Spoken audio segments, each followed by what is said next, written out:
É sobre o fim do mundo? É sobre o mundo viking? Não totalmente.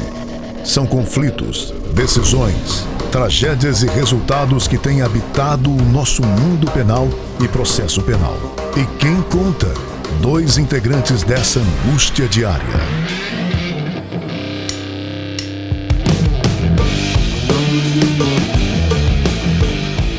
Olá, você assiste e escuta agora o podcast Processo Penal Ragnarok. Meu nome é André Guasti. Continuamos em primeiro. Segue o líder, BD. Vou até falar a data, porque do último podcast pra cá já se passou quase um mês. 21 de julho de 2023, Botafogo de Futebol e Regatas, 12 pontos acima do líder. Do segundo colocado, aliás. 12. Grava isso aí. Já tá quase obrigação ganhar. Agora já fica uma situação meio não complexa. Bota esse peso assim da gente não, porque a gente tá... Não estamos acostumados a liderar a primeira divisão. Por favor, tá? Comemorar cada dia a dia. Calma, pé no chão. Vamos deixar virar o primeiro turno. Até agora, matematicamente, 55% de aproveitamento é campeão. Então, Vai dar certo. Vamos manter o pé no chão aí, galera. Eu falei. Vai dar certo. Você lembra que em 2021 eu falei, seremos campeões de 2021. Eu só errei o ano. Eu falei, campeões da Série B em 2021, campeão da Série A em 2022, campeão da Libertadores em 2023. Eu atrasei um ano. Agora eu mudei aqui. É campeão da Série A em 2023, campeão da Libertadores em 2024. Vamos ver. Cenas dos próximos capítulos. Paysandu ganhou o Remo de novo, 3 vitórias, tá indo bem. Já tá ficando freguês, já tá freguês, já. É Patinho agora, tem uma música lá do Patinho. Já virou Patinho mesmo, tá tudo certo. Pessoal, vamos aqui continuar a falar sobre prisões, né, BD? A gente, no primeiro episódio aqui dessa nova série aqui do podcast, a gente se propôs a falar sobre prisões. De uma maneira geral, a gente estava falando ainda sobre teoria geral, né? Prisões, medidas cautelares e liberdade provisória. Acho que a gente começou a falar daquelas características ali, oportunidade, legitimidade. A gente até fez algumas considerações sobre legitimidade e algumas críticas, né?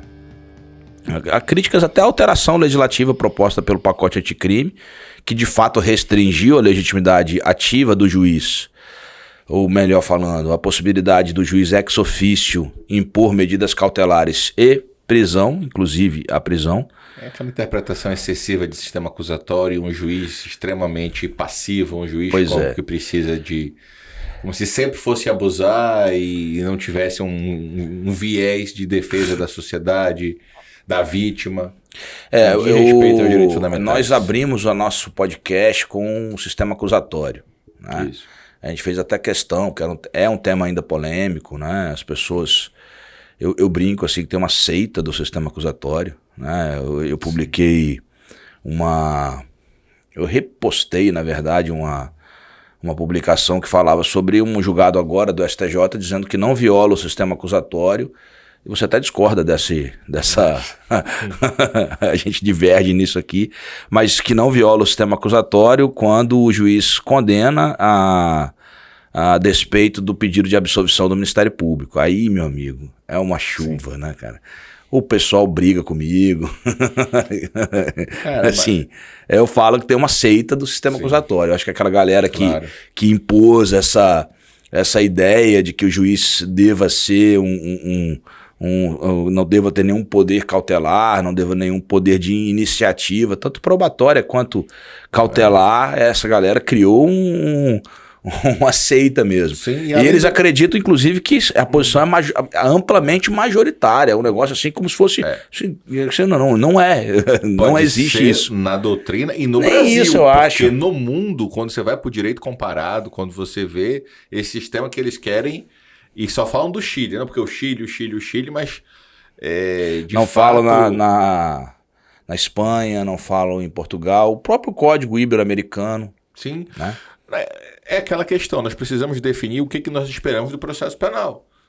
Porque além do debate sobre o sistema acusatório, há o problema das correntes sobre qual é a finalidade do processo penal. Se você restringe e fala processo penal é só para evitar abuso do Estado e para proteger o réu, aí pode até fazer sentido. mas essa é uma visão restritiva e excessiva, porque o processo penal tem um outro papel muito importante de proteção a direitos fundamentais da vítima, da sociedade. É aquela questão. Claro que o direito penal precisa aperfeiçoar, claro que nós precisamos de outros mecanismos de solução de conflitos, tentar ter uma sociedade menos desigual, uma série de outras questões principiológicas, mas isso não legitima simplesmente transformar o juiz num mero espectador. É aquele equilíbrio que te defende. Nem protagonista, não é o dono da bola, sim, não é o dono do processo, mas também não é um convidado de pedra. Não é um convidado de pedra, não está ali só para... não é um Pilatos, como você utilizou naquele artigo que você falou sobre o papel do juiz no processo penal brasileiro. Que eu recomendo. Pilatos, Chicó, enfim, vários tipos de modelo. Pois é, a gente vai aprofundar um pouco mais, mas, enfim, isso acerca de legitimidade. É claro que precisamos reconhecer, e aí até na minha dissertação, eu justamente disse que esse poder de iniciativa do juiz, ele depende de uma opção legislativa, né, ainda que a gente possa interpretar a possibilidade de reconhecer a inconstitucionalidade incidente tanto, né, eu menciono a possibilidade do juiz tomar ciência de uma circunstância em que ele deva agir ex officio e para proteger uma vítima, uma testemunha, e eu menciono dessa possibilidade para que o Ministério Público tenha um contraditório diferido, né, um contraditório posterior. Eu não vejo nenhuma ilegalidade, desde que ele fundamente nesse sentido, mas é preciso reconhecer que o pacote anticrime criou essa sistemática ou essa necessidade de provocação do Ministério Público ou da autoridade policial, no caso de investigação, para que o juiz tome uma providência de cunho cautelar, né, de restrição de liberdades individuais, seja medidas cautelares diversas ou a própria prisão, ressalvadas aquelas exceções. Eu sempre cito o próprio artigo 316, né? Se o juiz revoga a prisão, e lá expresso, mas na segunda pode. Pois é que a gente já falou sobre isso, né? O 316 menciona que o juiz pode revogar e voltar a decretar a prisão preventiva de ofício. E aí não pode nem dizer que não, o contexto da legislação do pacote anticrime é impedir que o juiz aja de ofício. Não, a alteração veio com o pacote anticrime. Então, esse argumento de que utilizamos lá as regras do artigo 3º-A, que foram suspensas pela liminar do ministro Fux, permearia, né, a ideia do processo penal, enfim. E essa restrição da atuação do juiz é mais um dos exemplos da esquizofrenia ou da bipolaridade do pacote anticrime, porque foi totalmente construído sobre um discurso de aperfeiçoamento e ampliação da legislação penal no sentido de uma maior efetividade. Ah, sim. E você faz medidas foi um estelionato prática... legislativo, perdoe ser mais incisivo. Eu até já falei muito isso, assim, quem vai ser contra o pacote anticrime? Ninguém. Você jogar isso para a sociedade é muito fácil. Estamos votando o quê? O pacote anticrime. Na prática, o que teve de anticrime? De recrudescimento. Eu não estou nem defendendo aqui que a solução para a panaceia da criminalidade seja aumentar a pena. Eu sempre defendi o quê? Fatos leves, penas leves, muitas vezes nem penas de prisão, acho também. O que eu acho é que nenhum crime, por menor que seja, deva ser ignorado. Eu tenho essa compreensão. Não estou dizendo. Se devesse, não deveria ser crime. É a ideia da intervenção mínima. Isso mesmo, né? Se o fato não é porque as pessoas então, interpretam o direito penal mínimo de uma forma equivocada, né? Sim. Se tem previsão legal, porque o legislador ordinário já elegeu aquela conduta para ser crime. Sim, exato. Então a gente precisa punir. Então, um furto simples, ele precisa de punição. Estou dizendo que precisa de prisão? Não. Talvez, evidentemente, numa situação como essa, uma medida alternativa seja suficiente para repreender aquilo ali. Eu sou a favor do Hassemer quando fala que era direito administrativo sancionador, um espaço de ampliação disso, mas com punição, com sanções. É isso que eu estou falando. Tipo ato obsceno, falar ato obsceno. Mas com previsão legal. Mas administrativa. Tudo bem, mas com previsão legal. Perfeito. A nossa previsão hoje curiosamente, eu dei uma aula hoje na Academia de Polícia Militar, eu estava comentando isso com você, e fui falar sobre lei de crimes hediondos e aí mencionei quais as razões que levaram o legislador a editar a lei de crimes hediondos. Então eu falava-se ali sobre aquele movimento de lei e ordem, né, final da década de 80 e início da década de 90, e teoria das janelas quebradas. Eu voltei a estudar o tema, achei legal, porque eu voltei a estudar o tema. E eu não discordo, assim, você tem algumas críticas, mas eu não discordo da conclusão da teoria das janelas quebradas.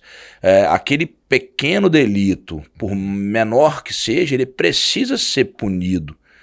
A pessoa que praticou, evidentemente. Você não pode ignorar a existência de um pequeno delito, porque isso incentiva, de uma maneira geral, aquela pessoa a cometer outros pequenos delitos e, inclusive, aumentar a potencialidade dos seus crimes. Isso é estatística, eu não estou inventando isso. Aí você critica não tem relação de causalidade, a impunidade. Como não tem? Não, é um reforço de validade da norma que defende Jacobs. Nós precisamos, de fato, que o sistema funcione. Porque se você tem... É aquela história que o Campos repete do verde, vermelho e amarelo da corrupção, da câmera, né? Não sei se você lembra dessa história, a história é sempre interessante. Então, o cara coloca $1 milhão e uma câmera, né? Uhum. Aí 5% não vai pegar, porque sabe que é crime, que está errado. Outros 5% vão pegar, vão destruir a câmera, não importa o que. Agora, os 90% da pergunta: a câmera funciona? Se funcionar, eu não pego. Se não funcionar, quer dizer, o problema do sistema é esse sinal que você dá. Quer dizer, quando você diz isso não acontece nada, o sinal que dá para a sociedade é péssimo. Porque você dá aquela ideia assim, então se ali não valeu, também não vai valer para cá e para cá. Então você cria toda uma zona que acaba não servindo a ninguém. Não, exatamente por isso que nós temos, de uma maneira geral, uma das finalidades da pena, geral e abstrata, que é impedir a prática do crime. Né? É justamente essa. Né? Você tem o caráter retributivo, mas você tem também o caráter de você evitar a prática do crime. E isso não é de agora. Né? Eu também concordo que a impunidade não é um único fator da criminalidade, mas ele é um deles. Crise social, crise econômica, ausência do Estado, omissão estatal, tudo isso contribui com o fenômeno da criminalidade, mas a impunidade também. Claro, olha, são 2 pontos, eu concordo. Primeiro isso, né? Não dá para chegar só ao Estado de polícia sem Estado de bem-estar social. Você tem que ter equilíbrio, diminuir desigualdades e políticas públicas inclusivas. Ok. Agora, a própria Corte Interamericana de Direitos Humanos reconhece que o combate à impunidade é direito fundamental. Nós não podemos naturalizar cifras ocultas, que é aquilo que não chegam até a apuração, ou que aquilo ali fique por isso mesmo sem nenhum tratamento adequado do sistema. Porque esse tipo não só ele coloca, como deixam pessoas objetivamente sem proteção, as vítimas ficam sem uma resposta. O Estado, quando sequestra a autotutela, quando proíbe, coloca só ele como legítimo, tendo monopólio da força, só ele pode resolver as questões. Quando o Estado faz isso, não é para não fazer, é para aplicar. Então você precisa achar esse ponto. Claro que tem que ter acordos, claro que tem que ter... a pena não tem que ser cruel, a pena não tem que ser... Ninguém está dizendo isso. Mas nós não podemos simplesmente ignorar, porque, como tudo na vida, para quem gosta de análise econômica, são incentivos ou desincentivos, nudges e sluts. É para fazer algo ou para não fazer algo. Então, toda vez que você deixa a impunidade, o sinal, a sinalização que você incentiva tá tudo certo, vamos resolver que fica por isso mesmo. Comprei o livro, não chegou ainda, Obrigações Positivas. A nova edição do Fischer, a 4ª edição do Fischer e Valdez. É uma obra muito clássica. Já está na 4ª edição e, de fato... acho que no curso você passou para a gente ler. Passei. Eu sei porque eu usei esse livro na dissertação. Aí a nova edição eu vi, tá bacana, eu comprei também. Legal. Vou reler isso aí. Acho bem interessante. Mas, vamos lá. A gente falava então sobre oportunidade, legitimidade, procedimento, contraditório, já que a gente está aqui na regra geral das medidas cautelares. Existe uma previsão no Código de Processo Penal, no 282, parágrafo 3º, que, se possível, né, se oferte a possibilidade do contraditório. Eu até falo assim, eu não me recordo de ter uma situação em que era possível, porque, por exemplo, a polícia, o Ministério Público requer o afastamento do sigilo telefônico, ou Ou eu não tenho como intimar a parte contrária para dizer o que ela acha. A gente vai grampear no popular, né? Nós vamos grampear seu telefone.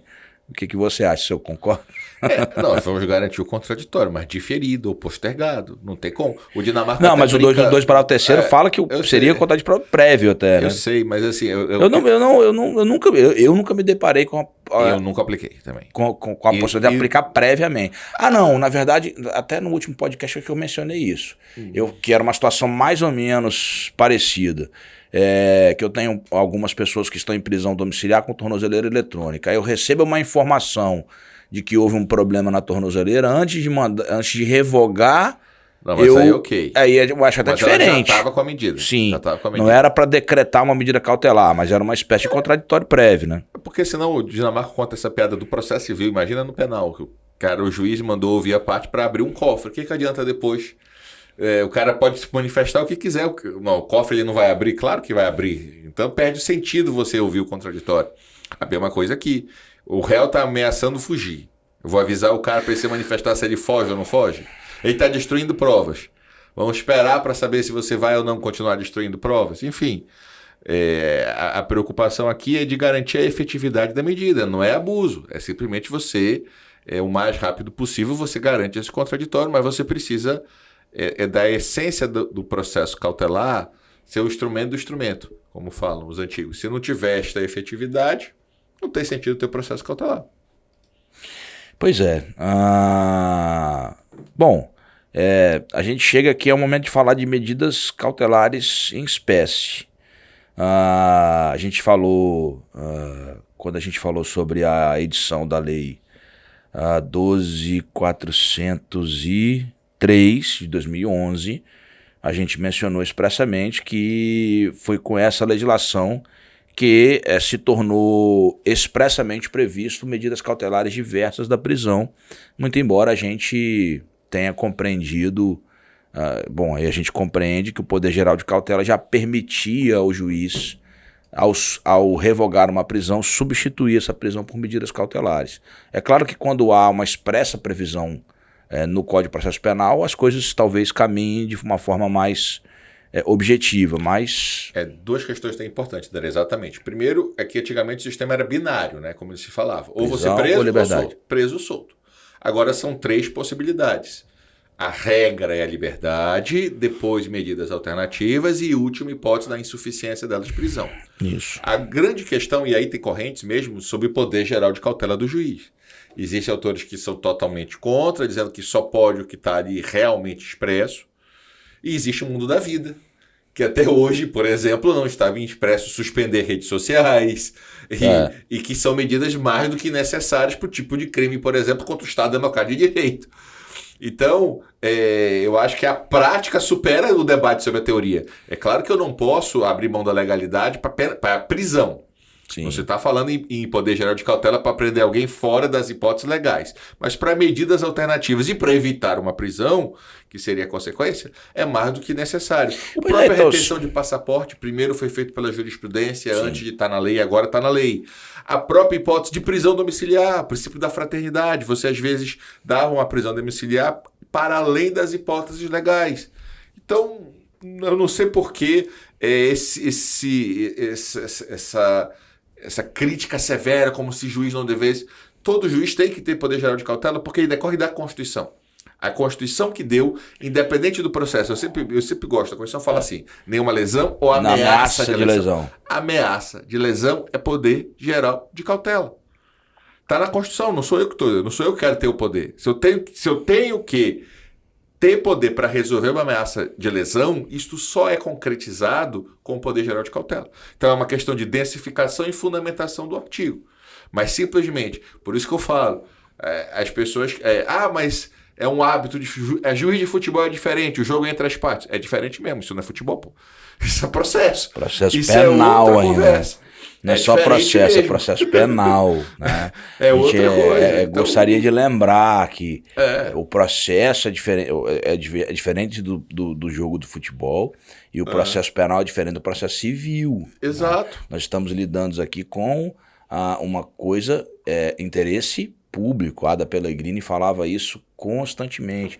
o processo penal, a gente citou, se não me engano, também no último podcast, e eu volto a recomendar o artigo do professor Barbosa Moreira, acerca da privatização do processo penal. Exato. Nós não podemos transformar o processo penal em um processo privatizado. Não são as partes que devam comandar os rumos do processo penal. Por quê? Porque nós temos o interesse público, nós temos o ius puniendi é um interesse público também. A necessidade de uma resposta à vítima é um interesse público. Assim como a garantia do acusado, assim como a necessidade de se preservar direitos individuais. Então, enfim, a gente fica batendo nessa tecla o tempo inteiro, porque o que me incomoda são realmente as pessoas simplesmente ficam surpresas assim quando o STJ decide com base no poder geral de cautela. Aí o povo vai criticar, mas como assim o poder geral de cautela? Os caras parece que não leem nem a Constituição mesmo, né? Não tem uma percepção nisso. Mas vamos lá, medidas cautelares de espécie. Vou tentar passar de uma forma mais objetiva, BD, porque é mais nominal, né? Então, comparecimento periódico em juízo, eu acho que ali para muito mais ter um senso de responsabilidade para o cidadão do que propriamente uma medida muito restritiva, porque ele vai lá, assina ou coloca, né, a digital, dependendo dos lugares. Na prática, isso é até regime aberto em muitos estados, na prática. Eu não conheço um estado em que tenha casa de albergado, não. Eu desconheço. Prática é isso, na prática vira isso. Na forma como a legislação permite, eu realmente desconheço. Na verdade, de uma forma muito triste, eu digo que tem estados que não tem, que o semiaberto ele é feito com comparecimento mensal em juízo. Aí é uma deturpação total. Eu não sei como é que está ainda, mas quando eu fui juiz em Alagoas, o presídio São Leonardo, eu lembro até o nome, ele havia sido interditado, era o único presídio à época de semiaberto. Eu não sei como é que está hoje, mas quando eu fui juiz lá, eu fui juiz de execução, nós não tínhamos o semiaberto. Então o cidadão saía do fechado para o aberto. Sim, pode ser prejudicado. Cumpria um semiaberto como se fosse o aberto que nós cumprimos hoje, que eu já acho uma excrescência, né? Um equívoco muito grande, porque até para explicar para o preso que ele não está solto, assim, que ele está cumprindo uma medida de restrição, às vezes é difícil. Porque ele fala assim, estou de alvará, estou solto, eles não têm a sensação de que estão... E realmente com qual? Se todos nós reconhecemos, acabamos de reconhecer que como medida cautelar ela é leve, tu imagina como pena? Sim. Se ela é leve, não, ia tratar, sério, assim, ia tratado de uma forma... naturalizada, né? Naturalizada, aberto. Regime aberto. O cara tem mais 6, 7 anos de pena em regime aberto. Tá solto, tá na rua. E quando você vai ver as estatísticas, e aí eu faço uma crítica mesmo, quando você vai olhar as estatísticas, eu não estou aqui dizendo que não existe superlotação em presídio brasileiro, não. Claro que existe. Tá mais que só que quando você vai ver as estatísticas lançadas, até pela informação do CNJ, eles colocam as pessoas em regime aberto como se pessoas fossem presas. Cara, não são. Elas não estão presas. Isso deveria ser retirado da estatística. Claro. O aberto, o fechado e o semiaberto para os estados que têm, correto, são pessoas presas. Mas o aberto não. Eu desconheço. Você conhece algum estado que existe uma casa de albergado funcionando como casa de albergado mesmo, do cidadão ficar lá preso no final de semana. Preso que eu digo lá, né? Frequentando. Voltando à noite para trabalhar durante o dia e voltando à noite como falar. Eu sei que tem locais que tem casa de albergado que serve para cursos e tal, que não há obrigatoriedade do cidadão estar lá. Eu já vi realmente localidades que tem isso, mas não enfim... É uma medida leve para ser cautelar, para dar um senso de responsabilidade, mas hoje é tratado como pena. Proibição de acesso e frequência a determinados lugares. Quando você aplica isso? O cidadão cometeu um crime em razão de uma briga de bar, né? Vamos botar o uso de bebida alcoólica, lesão corporal. Então você vai fazer o quê? Você vai basicamente proibir acesso a determinados locais que vendam bebida alcoólica, porque tem relação com crime. Né? Torcedor de futebol, violência em estádio, proíbe de ver proíbe de assistir os jogos, né? Durante o time, etc. Tem que ter essa vinculação. Tem que ter essa pertinência temática. Não deixa de ser uma pertinência temática. Proibição de manter contato com pessoa determinada. É um exemplo tradicional. Perfeitamente. Então, mas isso aqui é previsto no artigo 319 do Código de Processo Penal. Isso. Então, você tem uma vítima certa, específica, você proíbe de manter contato. Vou dar um exemplo aqui do crime de stalking, né? A pessoa está ali, o crime de perseguição, né? Então, o que você aplica de medida cautelar? Olha, você não vou te prender, mas você está proibida de manter contato com aquela pessoa, porque você está, inclusive, né, cometendo esse delito. Então, uma vítima de uma tentativa de homicídio, você proíbe contato, proíbe até para que ele não influencie, não tente intimidar aquela pessoa, enfim, há essa possibilidade. Proibição de ausentar-se da comarca quando a permanência seja conveniente ou necessária para a investigação e instrução. É também um senso de responsabilidade dele, né? E normalmente não se proíbe de uma maneira geral. Se requer uma autorização do juízo para se deslocar para outra comarca, se for períodos, etc. Quando só você para garantir tem que ela vai estar lá durante o processo. Basicamente o objetivo isso. É isso. Se você precisar chamar para alguma coisa no processo, você está lá. Recolhimento domiciliar no período noturno e nos dias de folga, quando o investigado ou acusado tenha residência e trabalho fixo. É uma restrição um pouco mais efetiva. Essa, inclusive, gera detração, segundo a jurisprudência do STJ. Foi julgado na terceira sessão, por maioria, se pacificou essa possibilidade contra a lei, mas porque é que eu falo, as pessoas dizem assim, o juiz não pode ter poder geral de cautela, o garantismo, a legalidade não pode ser suplantada na hipótese, mas não está na lei essa detração. se você ativismo judicial não pode em nenhum caso. Se não pode ativismo, a detração, devia estar prevista? Devia. Não estou discutindo que não devia, mas será que é só de um jeito? Mas enfim, hoje eu estou muito tocando nessa... Não, mas a gente... Se você é legalidade, é legalidade. Mas se então, Medeiros, não está na regra, é injusto ou injusto. Mas fazer o quê? Um dos motivos que fez com que a gente montasse esse podcast e desse o nome de processo penal Ragnarok, para quem compreendeu a expressão Ragnarok, é apontar, inclusive, as incongruências da doutrina. Exato. Porque é muito bom falar em princípio acusatório, impossibilidade de... Mas para defender isso, para o réu, para beneficiar o réu, então não temos... sistema acusatório. Nenhum problema e nenhum limite. Ou então, poder geral de cautela é ruim, que ele não pode impor uma medida restritiva que não tenha previsão. E os exageros, né? Você pediu que é o exagero. Acabou de se reconhecer essa detração. Eu já vi artigos querendo defender que a detração da prisão preventiva não deva ser 1 para 1. Ser mais. Se cada dia de prisão preventiva valer 2 ou 3 de prisão definitiva. Já vi gente escrevendo isso. O argumento... Isso eu não vi, não. A galera força, mas o argumento, tu imagina. E aqui é importante só fazer essa questão, que eu acho que o STJ fez certo. Se você ficar na sua casa 8 horas à noite, a detração é de 8 horas. Não tem sentido você ter uma detração de dia inteiro, porque você não ficou... Então, a cada 3 dias... Na prática, a decisão da terceira sessão limita 3 para 1. 8 horas. Não acho, nem acho razoável também. E foi o que ele cumpriu, e às vezes nem cumpre, né? Se você não tiver uma tornozeleira eletrônica, ele não cumpre as 8 horas. Ainda tem isso, que é uma outra questão, né? Que é verdade, que a gente tem esse problema de que você precisa conjugar quase sempre com elas a tornozeleira, que é a única forma de você fiscalizar o cumprimento das outras. Senão você não consegue, de fato, fiscalizar. Suspensão do exercício de função pública ou de atividade de natureza econômica ou financeira, quando houver justo receio de sua utilização para a prática de infrações penais.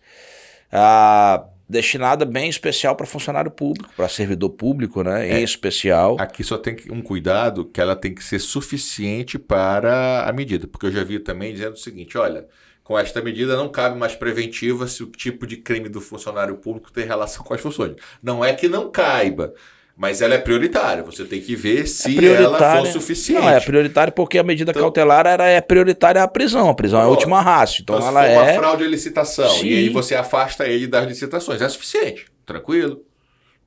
Mas dependendo dos outros tipos de crime de funcionário público, não necessariamente. Você pode ter que ele continue sendo uma certa oportunidade eu afastei um vereador, não vou dizer de onde para não, porque acho que esse processo não acabou ainda. Ele era o presidente da Câmara, ou ele exercia um cargo na Câmara Municipal e cometeu crime enquanto vereador, corrupção, né? E coisa. E eu entendi efetivamente que ele tinha que se afastar das suas funções. Me lembro especificamente desse caso porque foi antes do pacote anticrime e eu afastei de ofício, né? Então houve uma discussão à época sobre se eu poderia ou não fazer isso. À época eu achei meio incongruente. O Ministério Público ajuizou uma denúncia, citou a situação muito grave e não pediu o afastamento dele. Falei, porque o cara tá lá dentro, as provas estavam... Sim. E aí eu afastei ele de ofício à época, né? Hoje acho que eu ia ser... ser execrado publicamente por ter feito isso. Acho que a gente precisa adequar o sistema, como a gente falou. Tem artigo publicado dizendo da inconstitucionalidade e da necessidade de se interpretar que essas atuações de ofício do juiz fundamentadas e com limites na fundamentação. Você usou uma frase do ministro Aires Brito que eu gosto, eu uso também. Eu uso não, eu estou replicando, né? Que assim, o abuso não pode evitar o uso. O medo do abuso. O medo do abuso não pode impedir o uso. Exato. Pune o abuso. Exato. Mas é justamente isso. Se você se debruça com uma situação, você fundamenta, você tem um controle de fundamentação. Exato. Se não concordou com a decisão, recorre. Você tem um tribunal para analisar a decisão do juiz. Você tem mais 2 tribunais superiores que podem fazer o controle de legalidade e de constitucionalidade daquela decisão no tribunal, se ela for mantida. Então, não vejo... Enfim, uma informação importante no que diz respeito a parlamentares federais, nós tivemos uma ADI, né, dizendo a ADI 5526, que chegou-se a uma conclusão que o Poder Judiciário pode impor medidas cautelares diversas da prisão a parlamentares, mas se a execução das medidas cautelares impossibilitar direta ou indiretamente o exercício regular do mandato, a decisão vai caber à Câmara ou ao Senado. Foi isso que o Supremo Tribunal decidiu à época. Nós temos aqui uma omissão no texto da Constituição, uma omissão até porque não existia na época da Constituição as medidas alternativas, e a Constituição não prevê expressamente a prisão preventiva de deputados e senadores. Então, a Constituição só fala até o flagrante. E aí nós temos todo esse dilema. Para alguns não está no texto, então você não pode ter prisão preventiva nem medidas cautelares de deputados e senadores. E aí você tem aquela situação que você imagina, e se tiver uma situação necessária, se. E aí o Supremo teve uma situação específica que ele decretou uma prisão, um flagrante prorrogado, que foi uma prisão preventiva, na verdade. Então, assim, é uma medida extremamente excepcional, mas não tem sentido esperar também que eles nunca vão colocar no texto algo contra eles próprios. Agora não está no texto e o cara não vai fazer uma emenda à Constituição para incluir, mas deveria, até para uma questão de equilíbrio sistêmico. Porque qual é o problema? E aí também é uma outra questão. Não adianta eu decretar e você ter a possibilidade de medida alternativa se não couber preventiva depois. Porque uma vez descumprida a medida alternativa, uma das consequências dela é a eventual decretação de preventiva. Não dá para você dizer, não saia de casa. Ele sai de casa e não fica por isso mesmo. Não dá para você está afastado da função, ele vai e exerce a função e fica por isso mesmo. Então, a nossa lei prevê que quando houver o descumprimento, a gente vai falar isso depois, se possa decretar a preventiva. Inclusive fora dos tetos da preventiva. Esse é um ponto interessante.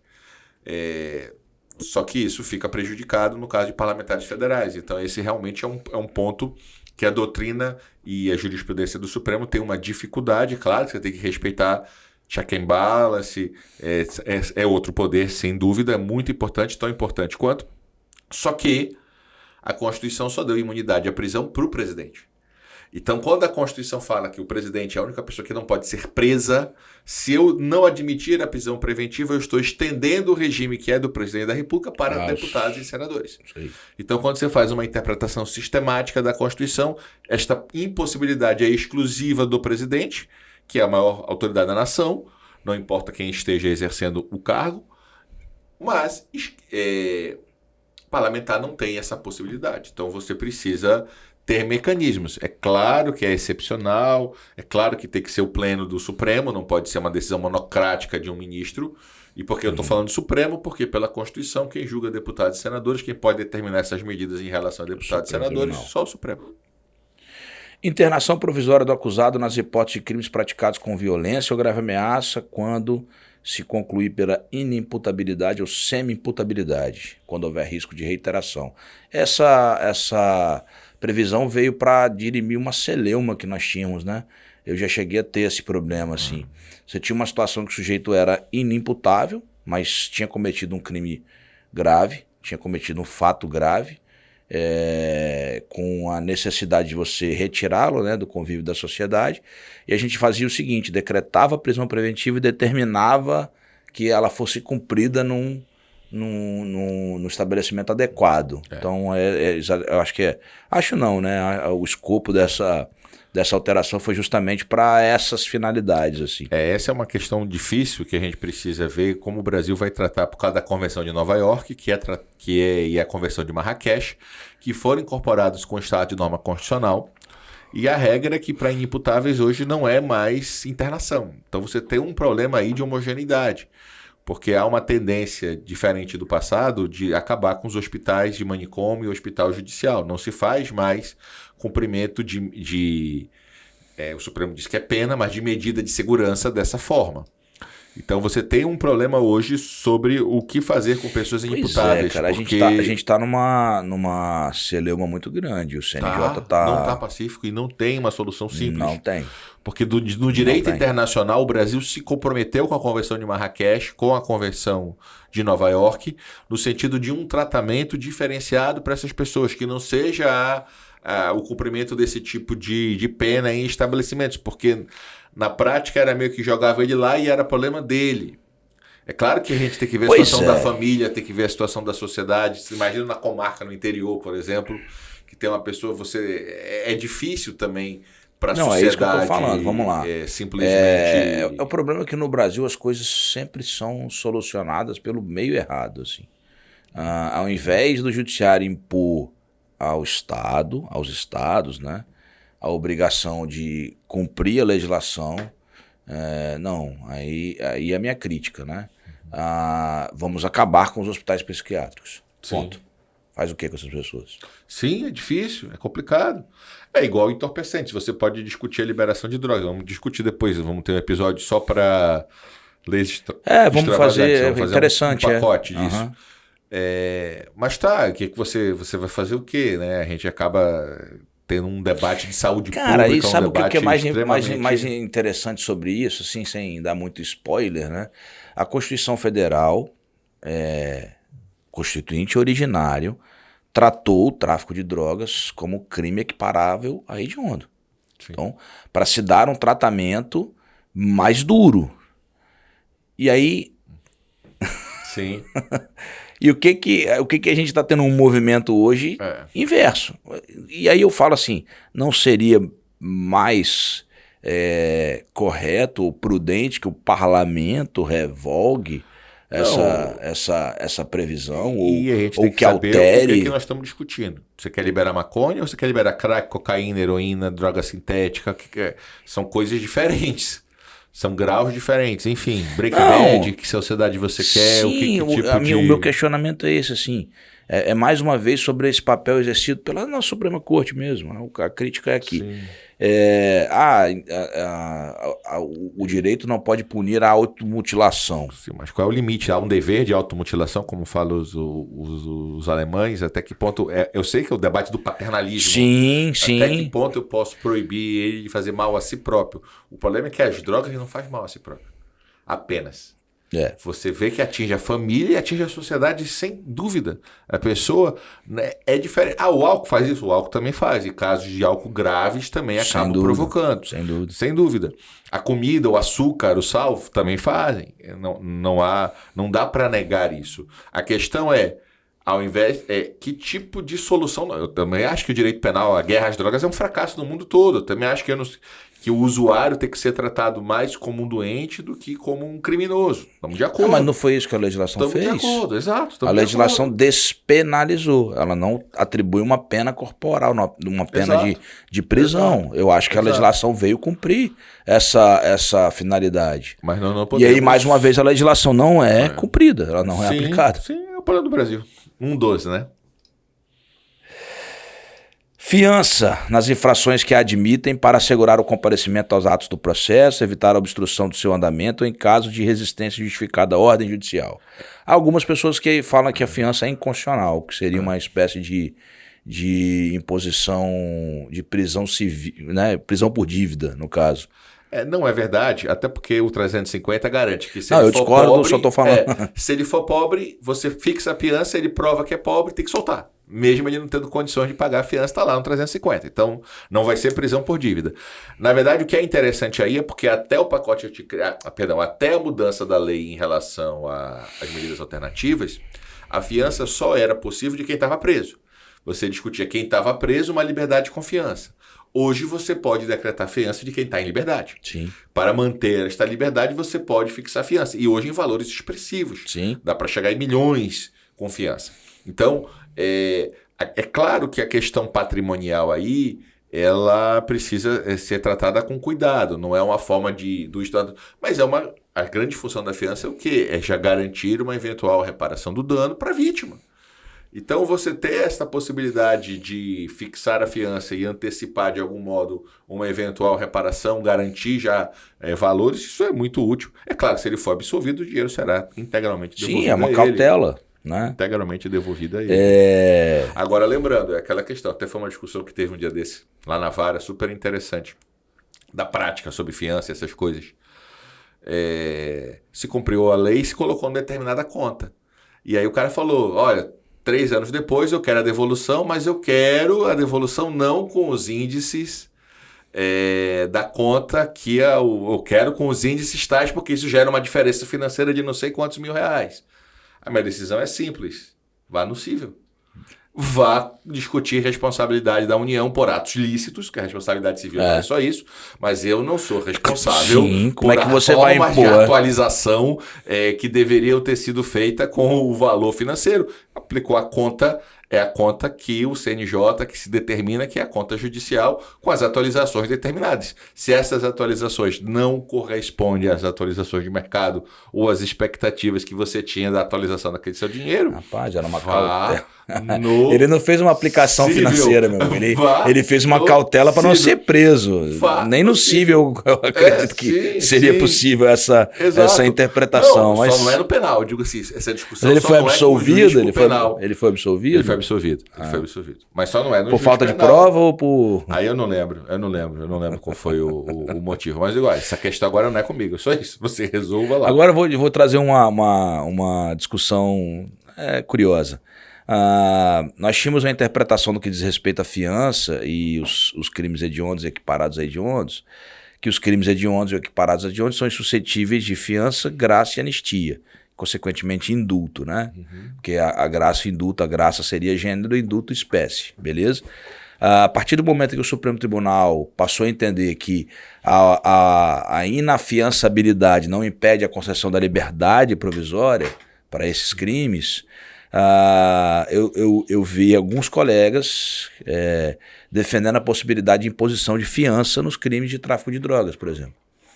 Peraí, se eu posso conceder a liberdade provisória sem fiança, por que não exigir uma fiança? Sim, é um paradoxo, né? Você pode o mais e não pode o menos, né? Pois é, eu conheço colega que fixa fiança para tráfico de drogas. E faz, mas expressamente, fundamenta, faz essa interpretação. É possível o debate. Claro que eu uso o mínimo de fiança possível por causa disso. Fiança é só dor de cabeça no futuro, é só problemas, mas de fato... Eu acho assim, que alguns crimes são bem válidos. Especialmente patrimoniais. Crimes de trânsito, patrimoniais. Crimes de trânsito, patrimoniais nem tanto, porque a maioria dos crimes patrimoniais que nós, juízes estaduais, nos deparamos são de pessoas sem condições. Aí vai para 350. Certo? Perfeito. Então, mesmo no furto, a pessoa já não tem condições, normalmente é uma situação. Mas eu imporia justamente em crimes patrimoniais, né, por exemplo, estelionato, crimes de trânsito, então embriaguez ao volante, eu me deparo com isso constantemente. O cidadão foi preso por dirigir após, né, ingerir bebida alcoólica e na audiência de custódia ele fala que não tem condições de arcar. E normalmente ele é o proprietário do veículo. Qual que é o seu carro? Custa uns 60 mil o carro. Eu falei, meu caro, se você tem 60 mil para comprar um carro, ainda que você tenha comprado há muito tempo, ou pagar o seguro, pagar o IPVA, você tem aqui para pagar 2 salários mínimos. Você consegue fazer um empréstimo consignado, que eu acho importante, porque esse dinheiro, posteriormente, ele é utilizado através de uma conta vinculada, né, que a gente... Que o CNJ determina também, né, justamente para... Mas eu sei, a utilização da fiança ela é subutilizada no Brasil, né? Sim. A gente tem pouco, assim. Monitoração eletrônica, também previsão expressa, muita normalmente vem aliada à prisão domiciliar, né?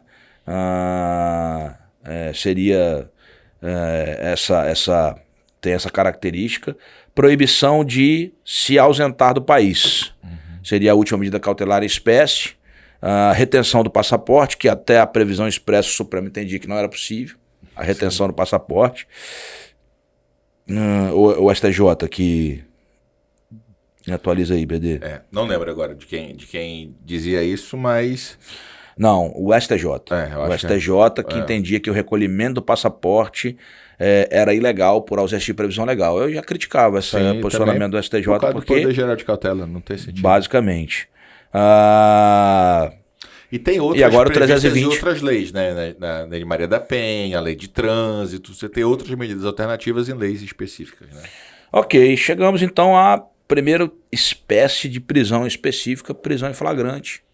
Prisão em flagrante começa então com natureza jurídica, né? Até brinquei, acho que no último podcast, acerca da natureza jurídica da prisão em flagrante, em que a gente, quando não sabe a natureza jurídica de algo, fala que é uma natureza jurídica efêmera, ou sui generis. Mas compreende-se hoje que é uma prisão pré-cautelar, né? Uma medida pré-cautelar. É claro que anteriormente a Lei 12.403 de 2011, nós tínhamos uma situação em que meramente pela prisão cautelar a pessoa permanecia presa, né? Então a homologação do flagrante, flagrante regular homologa o flagrante, aquela decisão servia como fundamento para a manutenção da prisão. É claro que eu até mencionei também, o CNJ já tinha desde 2010 feito uma resolução que determinava que os juízes fundamentassem a manutenção ou não da prisão em flagrante, que basicamente é o que o 310 hoje prevê no que diz respeito à necessidade de você converter o flagrante em preventiva, relaxar o flagrante se for ilegal ou conceder liberdade provisória, com ou sem medidas cautelares. Se você pegar a história do Código de 40 para cá, nesse ponto o flagrante foi perdendo força. Porque até a Lei Fleury, o flagrante de determinados crimes significava prisão automática o processo todo. E é uma dificuldade que nós temos para a sociedade entender isto, que é a questão, ele está preso em flagrante. Ele foi preso em flagrante, por que vai soltar? Entendeu? Justamente essa questão da definição da natureza jurídica é a resposta que a sociedade às vezes não gosta, que a gente tem dificuldade de entender. Porque mesmo preso em flagrante, ele ainda tem presunção de inocência. Mesmo preso em flagrante, o flagrante não é pena. Mas tem filmagens, pessoas pegaram, ele é réu confesso. A gente poderia, os Estados Unidos, alguns países têm procedimentos diferenciados para a situação de flagrante. Você poderia discutir a parte de procedimentos do código, uma situação mais simples, uma questão mais objetiva quando se trata de flagrante. Mas, infelizmente, no nosso atual modelo, o flagrante foi reduzido a isso. O flagrante foi reduzido a uma pré-medida. Quer dizer, ele por si só não significa... E aí nós temos que fazer uma distinção importante do flagrante como meio de prova do flagrante como prisão. Nós estamos discutindo o flagrante aqui para fins de prisão, não a questão do flagrante como meio probatório, que depois você vai ter que reproduzir essas provas no processo. Eu até vou fazer uma lembrança aqui. Agora o Legislativo fez essa alteração específica também, mas durante um bom tempo, especialmente, por exemplo, na Lei de Crimes Hediondos, havia uma previsão que se vedava a concessão de liberdade provisória. Sim. E o Supremo entendia que não era possível uma vedação ex lege. Isso, a da gravidade liberdade provisória. abstrato de um crime por si só, essa ideia. Na verdade, o Supremo foi e voltou, né? Sim. No primeiro momento, historicamente, disse que era constitucional, que era possível, sim, obrigar a pessoa necessariamente a ficar presa em flagrante, o que gerava situações paradoxais. Eu e ele cometemos crimes juntos. Eu conseguia fugir, ele foi preso em flagrante. Ele tinha que ficar o processo todo preso e eu não, se não tivesse o motivo gerava essa situação, essa potencialidade. Mas, de fato, a ideia do Supremo foi essa. Hoje não é possível você, por mais grave que seja o crime, deixar alguém preso exclusivamente com este argumento. Ele foi preso em flagrante. Este flagrante terá que ser reapreciado na audiência de custódia. E aí eu vou lembrar que o pacote anticrime, ao inserir o parágrafo 2º do artigo 310, disse lá: se o juiz verificar que o agente é reincidente, ou que integra organização criminosa armada ou milícia, ou que porta arma de fogo de uso restrito, deverá denegar a liberdade provisória com ou sem medidas cautelares. Ou seja, o pacote anticrime agora, 2019, com vigência em janeiro de 2020, trouxe mais uma vez uma restrição à concessão da liberdade provisória ex lege, em abstrato. Sim. Pela gravidade abstrata do crime mesmo. Sim. E se ele fizer tudo isso, for de milícia, for com bazuca, e o MP não pedir? O juiz não pode fazer nada, né? Pois é. E aí? E a MP chega na audiência, não, vai para casa. Então, é essa contradição que a gente sempre aponta do pacote anticrime. Tipo, por um lado ele tira o poder do juiz, do outro lado ele... E aí vamos chegar a contradição em audiência. O MP pede a liberdade, a liberdade provisória numa situação em que o cidadão é preso por portar arma de fogo de uso restrito. E aí o juiz fala assim, não, o promotor, o senhor está pedindo, mas a legislação impede que eu conceda a liberdade provisória. E aí? Porque aí a questão não é o juiz que Se bem prende que a gente solta. sabe. Não é o juiz que prende e solta, tem que ser nos termos da lei. Então, assim, enfim, eu tenho muitas ressalvas dessa forma que foi construído, mas sim, eu acho que a gente devia ter um procedimento diferenciado, nós deveríamos levar o flagrante mais a sério. Sim. É claro que todo mundo já viu filme, sabe que há flagrantes forjados, nós vamos falar de classificação, há uma potencialidade de particulares, não só da polícia, mas nós temos que trabalhar com a regra e ver o caso de cada exceção de acordo com cada tipo de situação. Pois é, mas se dotassem nós juízes de uma estrutura melhor para analisar esses flagrantes e tivéssemos possibilidade de realizar um acordo de não persecução penal, de realizar já ali no flagrante, tomar algumas providências, a gente diminuiria essa possibilidade. Cara, e aí para mim é o vídeo. O vídeo, sim. A questão de exigir que as polícias, como o ministro Schettino decidiu naquela decisão famosa, das polícias utilizarem as bodycam, é justamente dar ao flagrante um maior valor probatório também. Porque eu não vou ter só a palavra dos policiais. Nós vamos ver o que aconteceu. É claro que isso não é... As filmagens podem ser editadas, mas a perícia, em tese, vai identificar que foi editada. Então você consegue ver que houve... que não está na sua inteireza. Então essa é um problema importante. A gente garantir... as filmagens como uma forma de proteção do próprio policial.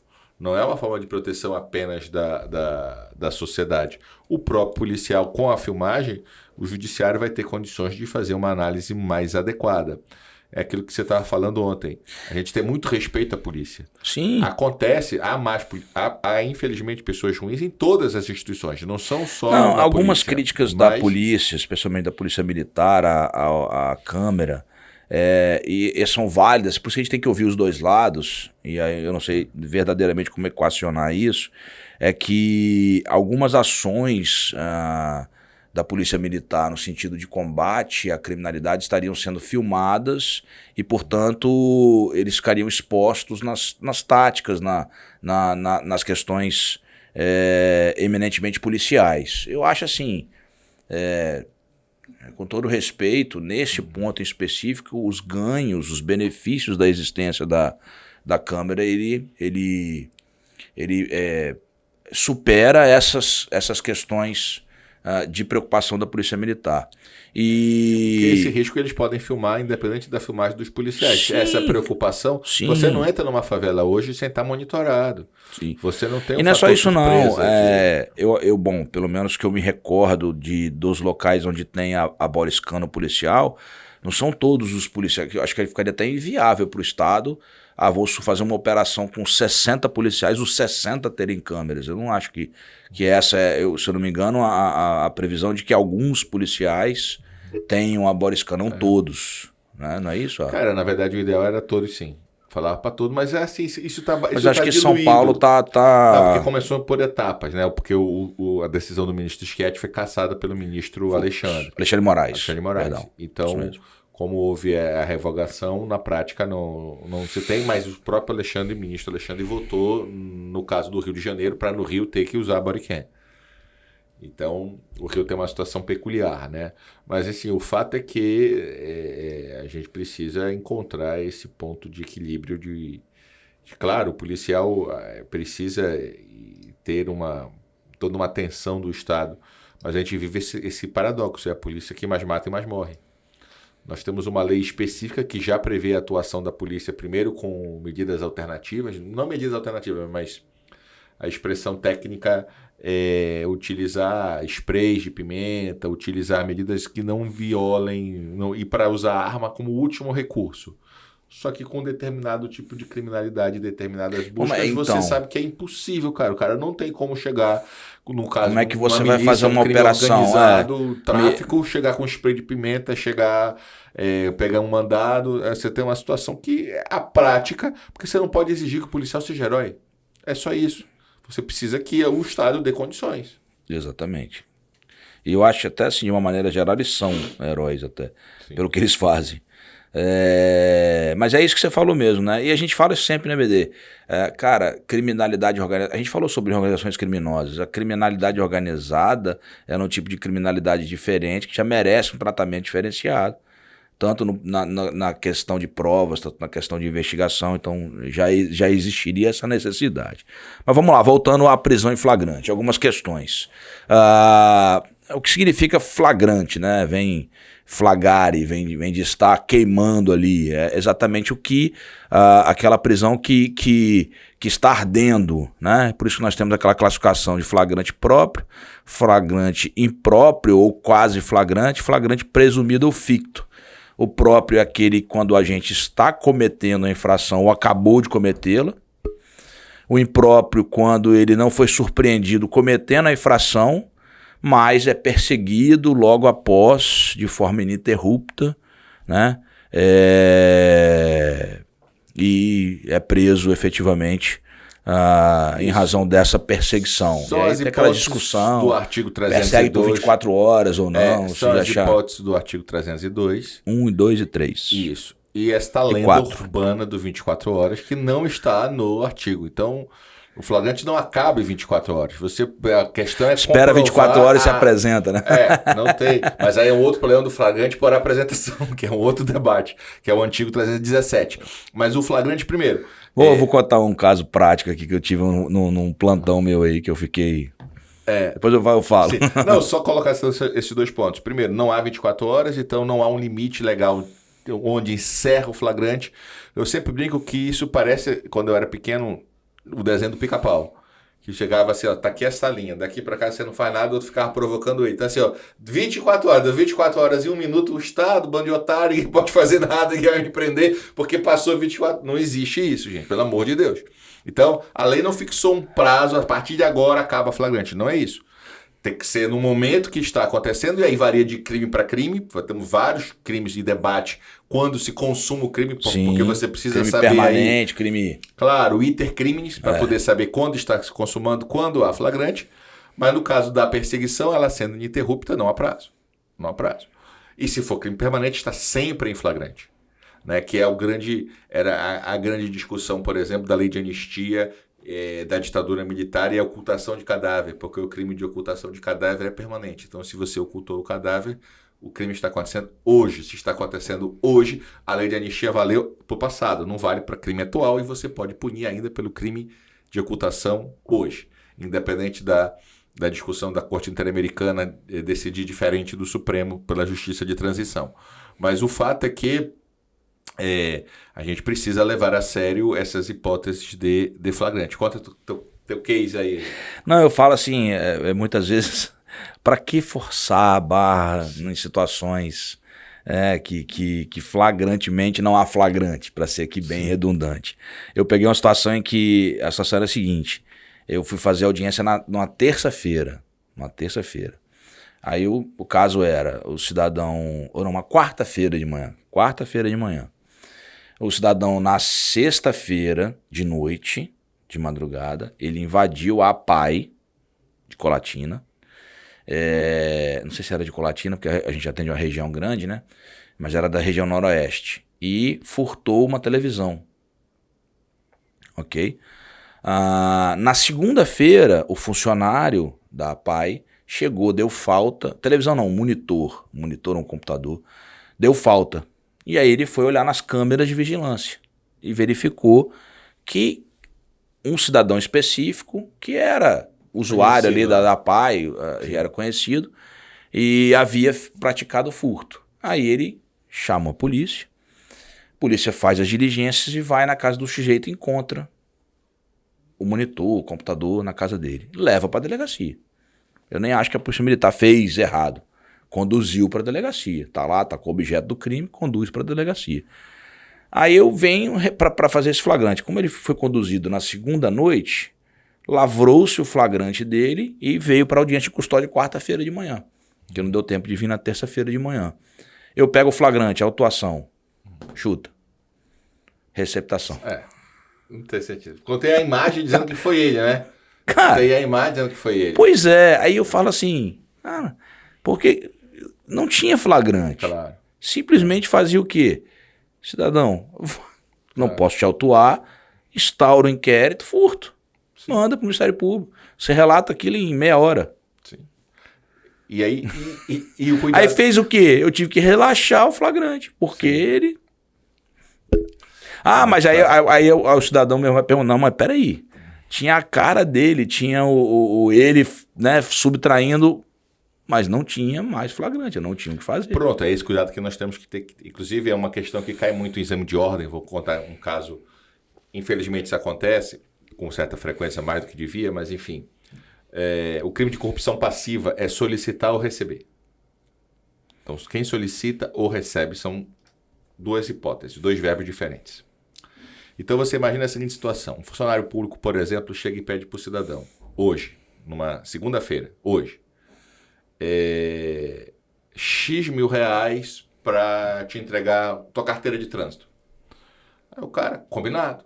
Na sexta-feira que vem, eu trago o dinheiro e você traz minha carteira. Pegadinha clássica. Sexta-feira vem o cara com dinheiro, com a carteira, e ele é preso em qualquer coisa menos flagrante. Porque se ele solicitou na segunda... Crime formal. Segunda, o crime está consumado, não foi sexta. O recebimento é mero exaurimento do crime. Então, cuidado com essa situação. Ela cai demais em prova, induz a erro, porque a pessoa diz assim, não, mas ele está recebendo agora. Tá, mas isso aqui, o crime consuma quando ele pediu, meu amigo. Por isso que a gente tem que ter esse cuidado. Corrupção passiva e ativa, eu posso ter só passiva sem ter ativa. O cara pede dinheiro, ninguém paga, tá preso. Passiva sem ter ativa. Você pode ter ativa sem ter passiva. O pagamento da propina é mero exaurimento do delito de corrupção passiva. Exato. Isso aí. Isso é uma pegadinha clássica. Mas vale a pena lembrar. E ele conta, vai contando, claro. Pegou, preso, e faz uma... uma operação. Sempre com a TV, né? Sempre sim, com a TV, porque muitas vezes o funcionário, ele não quer ser, não quer ser corrompido, e aí ele fala, não, eu aceito, aí para pegar o cara. Isso, exato. No caso de corrupção ativa. Aí é o contrário, aí tem a ativa, que é o para oferecer, e o cara não aceita, simula.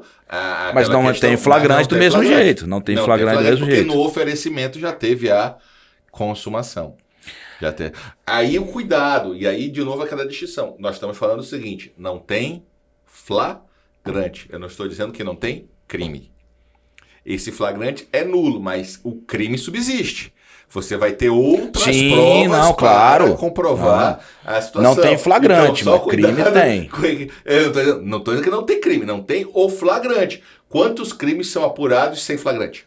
Então você perde o flagrante, mas você pode e deve né? prosseguir naquela investigação. Mas é um caso clássico.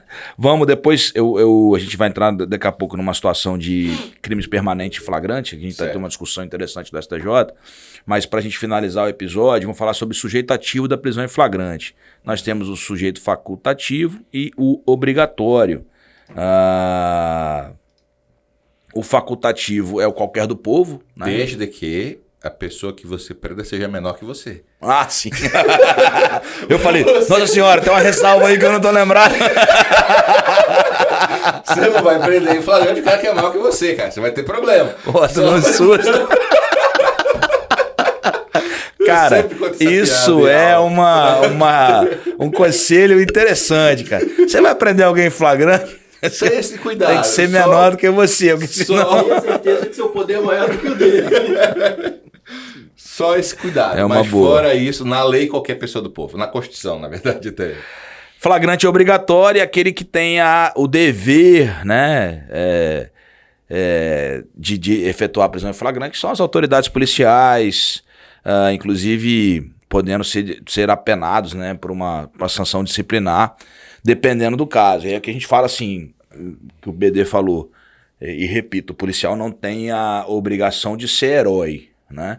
Existe um videozinho que eu fiquei de te passar, tá até aqui, que ele é tá no YouTube antigo, né?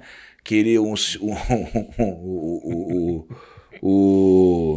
meu Deus, esqueci o nome, o CIODES, né? O CIODES faz uma ligação, faz uma comunicação para um policial militar e fala assim, olha, favor verificar no Banco Real, esse é antigo, né? Porque né, o Banco Real não existe mais. Verificar 10 indivíduos fortemente armados com a possibilidade de assaltar o Banco Real. Aí o polícia... Está na gravação, eu não sei se isso é uma piada ou se é verdadeiro, mas eu uso isso em sala de aula para explicar assim, olha, ele tem a obrigação verdadeiramente de se prender em flagrante, mas... Pera lá, ele não tem a obrigação de ser herói, né? Sim. E aí ele fala assim, você pode repetir, senhores? Sim, prossiga nas intermediações do Banco Real, 10 indivíduos fortemente armados de fuzil. Ele, senhores, você acha que minha vida é de videogame? Quer dizer que eu vou lá, vou 10 indivíduos fortemente armados, eu sozinho com essa pistola 38. Eu não vou não, senhor. Eu vou desligar esse rádio, inclusive, pra não ouvir mais isso. Eu verdadeiramente não sei se é verdade, mas eu não discordo da atitude do policial, não, porque ele não é. Eu acho que ele não tinha como se resolver. For fake, é um fake que demonstra o obrigatório relativo. Pois tem que ser obrigatório. Por isso que eu gosto contexto. de utilizar. E por fim aqui, eu utilizava sempre o questionamento se guardas municipais tinham a obrigatoriedade do flagrante, e eu sempre me valia da alteração, uma legislação deles que os colocava, segundo a doutrina talvez até majoritária, como sujeitos obrigatórios da prisão em flagrante. Mas diante das últimas decisões do STJ, a gente tem até que repensar essa obrigatoriedade, por conta de que o STJ... relação com a atuação deles de proteção ao patrimônio municipal são sujeitos ativos do flagrante, teria a obrigatoriedade da prisão. Exato. Fora dessas hipóteses, não. Por conta do que vem interpretando, eu acho já critiquei aqui, exagerado em algumas situações. E eu acho assim, as pessoas confundem. É claro que há uma divisão de atuação entre a polícia militar, a polícia civil, as guardas municipais, mas há uma preocupação também com uma distorção de como se isso fosse uma competência constitucional. Primeiro que não é competência, é atribuição, só o juiz tem competência. Pois é. Então como se isso... E nenhuma nulidade do inquérito, né, acompanha a ação penal. O inquérito não contamina o processo. Competência, enfim. Então você tem situações de estão exagerando em determinadas sanções por esse tipo de conduta. Mas esse é um tema para a gente debater. Talvez, precisamos, com calma. Mas é isso, chegamos aqui ao final dessa 1 hora, a gente já chegou bem na pressão, né, falando. Vou ver se no próximo episódio eu trago alguma atualização, assim. Alguma reflexão, alguma meditação, alguma... Eu venho gravar aula, depois que eu dou aula, eu já cheguei assim no... Eu acho que eu tô meio... Vou tomar uma água aqui, na próxima gravação a gente fala, mas... Enfim, a gente tá prosseguindo aqui no tema de prisão e estamos no meio de prisão em flagrante, a gente vai voltar no próximo episódio para continuar falando de flagrante, né, BD? A gente vai falar de sujeito passivo da prisão em flagrante, que a gente tem algumas nuances para falar sobre isso, e vamos chegar nos flagrantes de crimes habituais e crimes permanentes, especial crimes permanentes, porque a gente sempre, mesmo a gente teve tivemos vários episódios sobre provas e falamos sobre isso, mas eu acho interessante porque toda semana tá tendo uma polêmica, digamos assim, né, entre aspas mesmo, com algumas decisões do STJ, no que diz respeito à violação de domicílio, a busca pessoal e busca veicular. Perfeito. A gente está tendo aparentemente assim, uma confusão interpretativa, né? Eu faço algumas ressalvas com algum posicionamento que tem advindo aí dos tribunais superiores quanto a isso. Beleza. Segue o líder. Saudações do Paysandu e do atual campeão da Libertadores e da Copa do Brasil. O atual campeão da Libertadores, o tricampeão. E vocês estão no vice, tá bom. Aqui, vice. Atual vice do Campeonato Brasileiro. Acho que é justo, tá de bom tamanho. Tomara que o Botafogo ganhe. Eu não me incomodo, eu já falei a vocês. Até o final do... Tá gravando ainda? Tá gravando? Isso é importante. Eu só quero lembrar, meus 2 avós eram Botafogo. Não, e eu vou te lembrar que se eu fosse seus avós, você tava deserdado de seu pai, na verdade. Meu pai é Flamengo, eu só segui meu pai. Então eu tô seguindo... Absurdo. Valeu, um abraço a todos. Produção de podcast Fervo Digital.